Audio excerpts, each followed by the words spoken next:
آپ نے کہا جی ایک ایک لمحے جو ہے نیچے جا رہا تھا، $1 $1 $1 $1 $1، تو ہمیں کیا دیے؟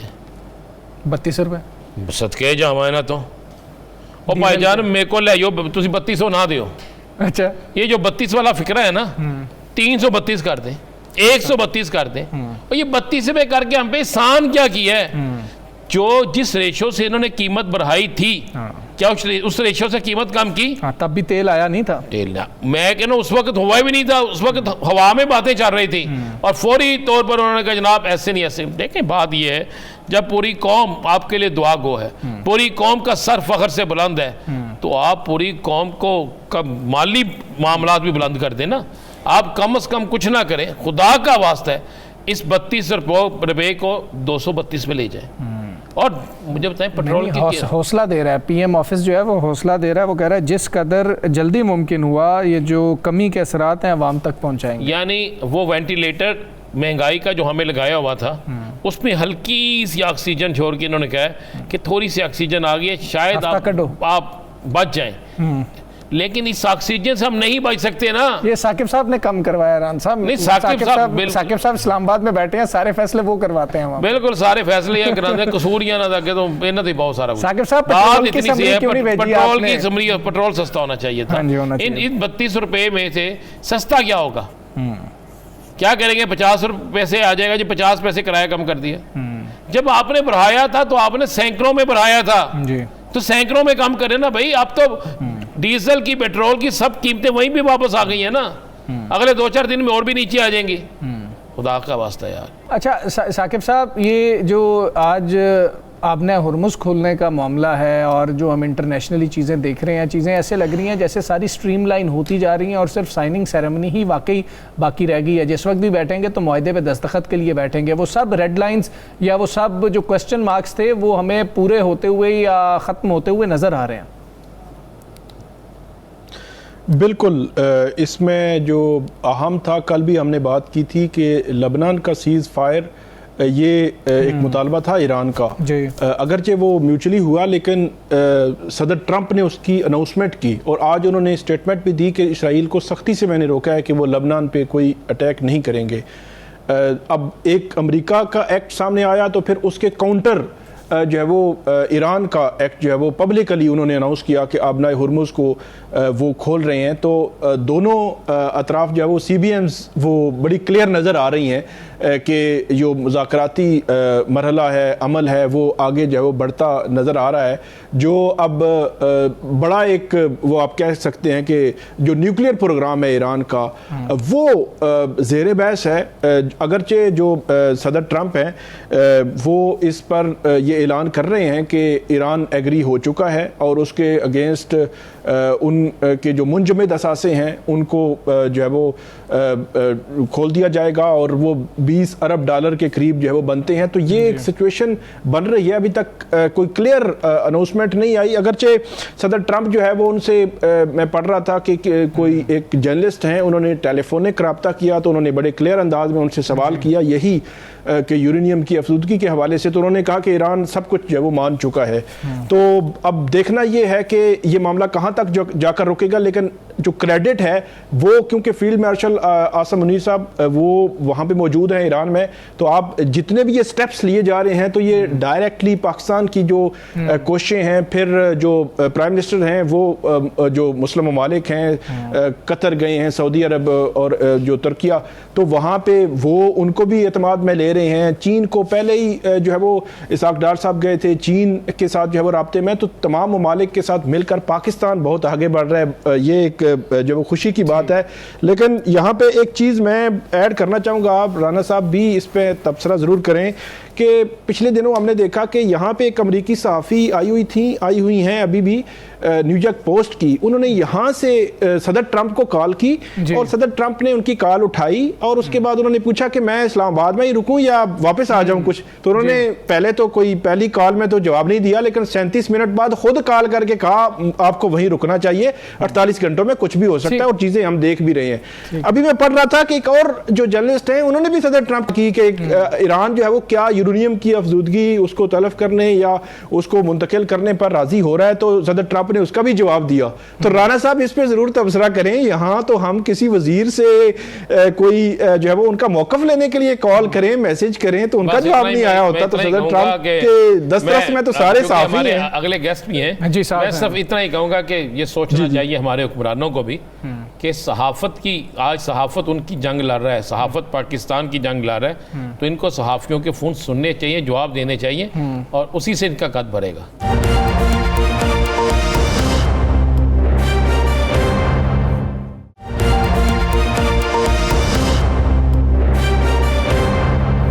اسی ساری صورتحال کے اوپر یہ جو آج ڈیولپمنٹس ہوئی ہیں ہم بات کریں گے. سابق سفارتکار جمیل احمد خان صاحب ہمارے ساتھ موجود ہیں. ڈاکٹر صاحب السلام علیکم, بہت شکریہ آپ کا سر. وعلیکم السلام سر آج بہت شکریہ ادا ہو رہے ہیں. ڈونلڈ ٹرمپ صاحب کا موڈ بھی بہت اچھا لگ رہا ہے. اب نئے ہرمز کا جو معاملہ ہے اس کو بھی کھول دیا گیا ہے. ٹھیک ہے, جب تک جنگ بندی کی مدت ہے تب تک کھولا گیا ہے, لیکن آپ چیزیں سر دیکھ رہے ہیں کہ اب یہ ساری چیزیں لے کے جا رہی ہیں معاہدے کو فائنلائز کرنے کی طرف, اور صرف معاہدے پہ دستخطوں کا معاملہ رہ گیا. جی بالکل ایسے ہی نظر آتا ہے. جو فائن ٹیوننگ اگر بہت معمولی سی رہ گئی ہے تو وہ فیلڈ مارشل اور پرائم منسٹر اس میں تقوض اپنی جاری رکھی ہوئی ہے, اور اس میں کوئی, کیونکہ ڈونلڈ ٹرمپ نے خود اپنی زبانی کہہ دیا ہے تو اس میں اب شک کی بات تو ہو نہیں سکتی کہ اس ویکینڈ تک سارا فائنلائز ہو جائے گا. کل جب ہیلی کاپٹر پہ چڑھنے سے پہلے جو انہوں نے جرنلسٹوں سے بات کی ہے وہ بڑی معنی خیز بات ہے, اور اس کے بعد اسی کو ریپیٹ کیا ہے انہوں نے جب لاس ویگس میں انہوں نے تقریر کر رہے تھے. تو ان کی زبانی ہم نے سن لیا. پھر تو باقی جو کیرولائن ہے ان کے اسپوکس پرسن وائٹ ہاؤس کی, انہوں نے اس کی مزید اس پہ وضاحت کر دی تھی. تو اس لحاظ سے تو محسوس ہوتا ہے کہ ہاں یہ درست ہے. لیکن اس معاملے میں صرف دیکھنا یہ ہے کہ ہم نے اس سفر کو, جو پہلے سویلائزیشن پوری جو ہے تباہ ہو رہی تھی اور اس کے بعد آج شکریہ ادا کیا جا رہا ہے, اس سفر میں ظاہر ہے کوئی تو محنت اور کاوش اور محرکات ہیں. محنت کاوش تو یقیناً کیرولائن نے بتا دیا, وائٹ ہاؤس کے اسپوکس پرسن نے, کہ صرف پاکستان اس میں انوالو ہے میڈیشن میں اس وقت, جو کل کی جو ان کی تھی پریس بریفنگ. لیکن اس میں جو باقی محرکات کیا ہیں وہ بہت ضروری ہیں. محرکات جب جنگ شروع ہوئی تو اس کا اندازہ یا جو تخمینہ دیا تھا نیتن یاہو نے 11 فروری کو وائٹ ہاؤس میں بیٹھ کے, کشنر بھی ادھر موجود تھے اور وڈکاف بھی ادھر موجود تھے, کہ بس 4-5 دن کی بات ہے, معاملہ جتنی ہمارے پاس فائر پاور ہے ہم نے پوری کیلکولیشن کی ہوئی ہے. موساد اس پہ 3-4-5 سال سے کام کر رہی ہے. آپ نے دیکھا نہیں کہ دسمبر اور جنوری میں کتنے لاکھوں لوگ باہر نکل آئے تھے, لیکن ایرانیوں نے ہزاروں آدمیوں کو جو ہے وہ تختہ دار پہ چڑھا دیا, اس لیے وہ نہیں ہو سکا. لیکن اب تیاری کریں, بس یہ ہو جائے گا. تو وہ سبز باغ دکھلائے تھے وہ تھا افسانہ. حقیقت جب سامنے آئی تو ایران تو اپنے پیروں پہ کھڑا ہو گیا. ایران نے جو ریزسٹنس دکھلائی وہ کبھی اسرائیل نے سوچا بھی نہیں تھا. اور یقیناً آج کے بیان میں صبح جب میں اٹھا ہوں تو بتا رہے تھے کہ 111 راکٹس لگے ہمارے جنگی جہاز پر. یہ ڈونلڈ ٹرمپ فرما رہے ہیں. آپ جب کہتے تھے تو لوگ تھوڑا سا یقین میں ذرا نہیں آتا تھا لوگوں کے, لیکن یہ تو, اور کیوں, اسی لیے تو ان کی ساری بحرے بیڑے رینج سے باہر نکل گئے. تو یہ پہلے جب جنگ کا آغاز ہوا, کیونکہ وہ کنسلٹیشن نہیں ہوئی تھی جو ایک مزاج ہے امریکہ کا. امریکہ کے انسٹیٹیوشنز بڑے مضبوط رہے ہیں ہمیشہ.